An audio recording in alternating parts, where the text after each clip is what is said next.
सोचिए आप एक छोटी सी नाव में हैं और चारों तरफ सिर्फ नीला समंदर। आपके पास न खाना है न पीने के लिए पानी। इस हालात में एक दिन गुजरता है, 2 दिन, एक हफ्ता। लेकिन क्या आप सोच सकते हैं कि कोई इंसान इस हालात में 438 दिन तक जिंदा रह सकता है?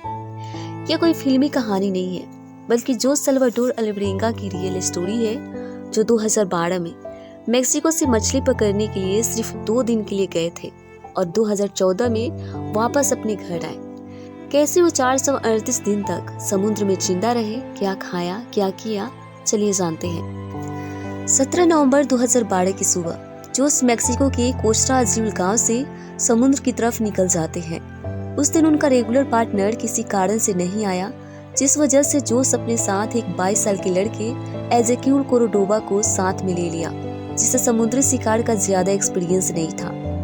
इन दोनों का प्लान था कि समुद्र की गहराई में जाकर शार्क और टूनस जैसी मछली पकड़ना, और ये सिर्फ 2 दिन का ही रूटीन ट्रिप होने वाली थी। इन दोनों का गोल था कि 2 टन मछलियां पकड़कर वापस अपने घर आना और मछली बेचकर पैसे कमाना। जोस और उनके साथी कोर्डोबा अपनी 24 फुट की छोटी सी फाइबर ग्लास वाली बोट से पैसिफिक ओशन की तरफ निकल जाते हैं। 120 किलोमीटर दूर पहुंचते ही इन दोनों ने पूरा दिन मेहनत करके 500 केजी मछलियां पकड़े, जिसमें शार्क और टूनस जैसी मछली थी। इतनी मछली पकड़ने की वजह से दोनों काफी खुश थे कि आज ज्यादा कमाई होगी।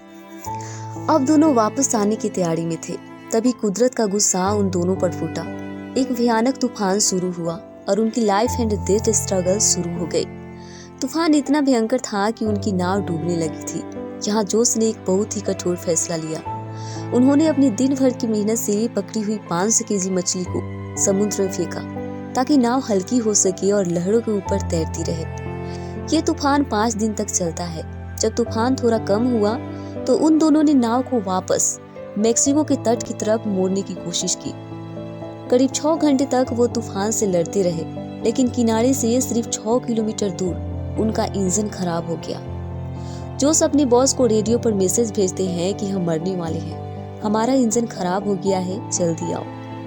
लेकिन ये मैसेज उनके बॉस तक नहीं पहुंच पाता है, क्योंकि उनका जीपीएस और रेडियो डिवाइस में पानी घुसने की वजह से डेड हो गया था और उनका आखिरी लोकेशन भी किसी को पता नहीं चल पाया। यहीं से शुरू हुआ मौत और जिंदगी का जंग। जब इंजन और रेडियो दोनों ने साथ छोड़ दिया तो जोस ने नाव के ऊपर रखा हुआ एक बड़ा आइस बॉक्स उल्टा कर दिया और उसके नीचे दोनों छुप गए, ताकि तेज बारिश और ठंड से बच सके। जब 5 दिन बाद तूफान रुका तो वो किनारे से इतनी दूर जा चुकी थी कि उन्हें सिर्फ नीला पानी दिख रहा था। उनके पास न कोई अब चाकू बचा था, न इंजन और न ही खाना। तब इन दोनों ने जिंदा रहने के लिए वो फैसला लिया जो शायद कोई इंसान ले सकता है। इन दोनों ने अपनी हाथों से कछुए और समुद्री पक्षी पकड़ना शुरू किया और उन्हें जिंदा खाना भी, क्योंकि उनके पास पकाने के लिए कुछ नहीं बचा था। पानी की इतनी कमी थी कि वे कछुए और बारिश का पानी पीते, और जब बारिश नहीं होती थी तब डिहाइड्रेशन से बचने के लिए अपना ही यूरिन पीते थे। दिन के समय सूरज की धूप इन्हें अधमरा कर देता था। ऐसे करके दिन हफ्तों में और हफ्ता महीनों में बदल गए। हर रोज कछुए का खून और कच्चा मांस खाने की वजह से कुछ वक्त बाद कोर्डोबा को कच्चे मांस की स्मेल से नफरत होने लगी और वो बीमार पड़ गया। अब कोर्डोबा खाना छोड़ दिया था और करीब 4 महीने बाद कोर्डोबा ने अपनी जिंदगी से हार मान लिया और जोस के गोद में ही अपनी आखिरी सांस ली। अपने साथी की मौत के बाद जोस अब बिल्कुल अकेले पड़ गए थे। जोस इतने अकेले हो गए थे कि वो पागलपन की हद तक पहुंच गए। अगले 6 दिन तक जोस ने कोर्डोबा की बॉडी को अपने पास ही रखा, उसके मृत बॉडी से बातें करता, उससे हाल चाल पूछते और ऐसा बिहेव करते थे जैसे वो जिंदा हो। उन्हें डर था कि अगर वो बॉडी को फेंक देंगे तो वो अकेलेपन से मर जाएंगे। 6 दिन बाद उन्हें एहसास हुआ कि वो एक लाश से बात कर रहे हैं। अपनी 9 आंखों से आखिरकार जोस ने कोर्डोबा को समुद्र में विदा कर दिया। कोर्डोबा के जाने के बाद अगले 9 महीने जोस अकेले गुजारे और इनके पीछे 3 बड़े कारण थे। Point number 1, will power. जोस ने खुद को बिजी रखा। वो दिन भर नाव की सफाई करते, मछलियां पकड़ने की नई तरीके खोजते और आसमान में तारों को देखकर रास्ता ढूंढने की नाकाम कोशिश करते। जोस ठान लिए थे कि वो अपनी माँ और बेटी से जरूर मिलेंगे। Point number 2, imaginary world. जोश अपने दिमाग में एक अलग ही दुनिया बना ली थी।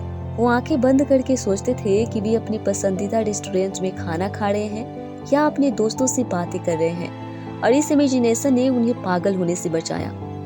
पॉइंट नंबर 3, हाथों से शिकार करना। जोश अब एक शार्क हंटर बन चुके थे।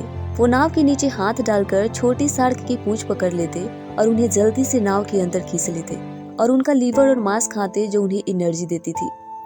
आखिरकार 30 जनवरी 2014 को जोश को कुछ दूरी पर एक आइलैंड दिखता है। ये मार्शल आइलैंड का इबोन एटोल था, जिसे देखकर जोश अपनी पूरी ताकत से नाव से छलांग लगाई और समुद्र को तैरकर किनारे तक पहुंचे और वहां बेहोश हो गए। वहां के लोगों ने जब जोश को देखा तो वे डर गए, क्योंकि जोश का शरीर पर सिर्फ एक फटा हुआ अंडरवियर था, घुटनों तक दाढ़ी था, बाल बिखरे हुए थे और धूप की वजह से उनकी स्किन पूरी तरह से जल चुकी थी। सबको लगता है कि ये कोई समुद्री भूत या कोई पागल इंसान है, लेकिन जोश ने खाने पीने के सामानों पर इशारा किया। इसलिए वहां के लोगों ने जोश को पहले साफ पानी और नारियल पानी पिलाया, फिर पपाया खिलाया और लोकल पुलिस को जोश की सूचना दी और जोश को मार्शल आइलैंड के एक हॉस्पिटल में ही शिफ्ट किया गया, जहां जोश के कई टेस्ट किया गया, जिससे पता चला कि जोश को एनीमिया हो गया है और कच्चा मांस खाने की वजह से उनके बॉडी में पैरासाइट मिल गए हैं।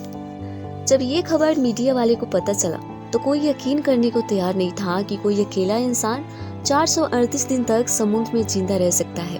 कई लोगों ने कहा कि ये झूठी कहानी है, लेकिन जब इस घटना की जांच की गई तो पता चला कि ये कहानी सच है। जोश इतना डरे हुए थे कि वो समुद्र को देखकर डर जाते थे। रात को वो सो नहीं पाते थे। उन्हें लगता था कि उनकी नाव अभी भी लहरों पर है। लगभग 2 हफ्ते हॉस्पिटल में रहने के बाद जोश वापस अपने घर लौटे, जहां उनकी माँ और बेटी उनका इंतजार कर रहे थे। उनकी माँ को लगा था कि उनका बेटा मर चुका है, लेकिन उसे जिंदा देखकर पूरा देश इमोशनल हो गया था। जोश साल्वाडोर अल्वेरेंगा की स्टोरी हमें सिखाती है कि इंसान का विल पावर कितनी स्ट्रॉन्ग होती है। जब जोश से पूछा गया कि वो इतने दिन तक कैसे जिंदा रहे, तो उनका जवाब था कि मैं जिंदा रहने की उम्मीद कभी नहीं छोड़ी।